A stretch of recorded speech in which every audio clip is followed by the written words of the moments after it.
All right, settings. There's actually a lot to cover in this because there's so many different things that you can do to tweak your blog to personalize it to your individual needs. We'll go this one section at a time and we'll basically cover the gist of what's going on as well as a couple of little hidden gems here and there that most people may overlook or might not necessarily know about. We'll start with general settings. This is basically the information about your blog and how certain items are displayed. If you ever wanted to edit your subheadline or your tagline, you're going to find that right here in general settings, and that's where you're going to be able to edit it. Your WordPress address URL and your blog address URL, 99% of the time, this is going to be exactly the same, but every now and again you have a special circumstance where it's not. If you're unsure, just leave it the way it is. The email address, this is where all the notifications are going to get sent. This isn't your user email address. This is where your notifications are.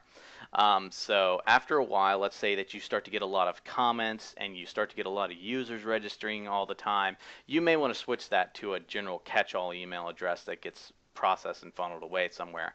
So that way every morning your inbox isn't flooded with anywhere between 10 to 50 system email addresses. So this is actually something that you maybe want to be able to change later on. In the beginning, it's okay to have it as yours, but as you get more and more activity, it's something that you want to change. Membership. If you want anyone to register, your login meta will show it will show also a register link that people can register username and password and be able to sign up for your site. And if you check that box, that's what's going to show up there. The new user default role, you're always going to almost want to put that at subscriber. That is someone who can go in and put in comments and read. Anything above that, you run the risk of, messing up any of your blog posts. So you usually always want to keep that at subscriber. 99% of the time, it's where you're always going to keep it. Your time zone, that's what's going to be displayed whenever you're adding a post.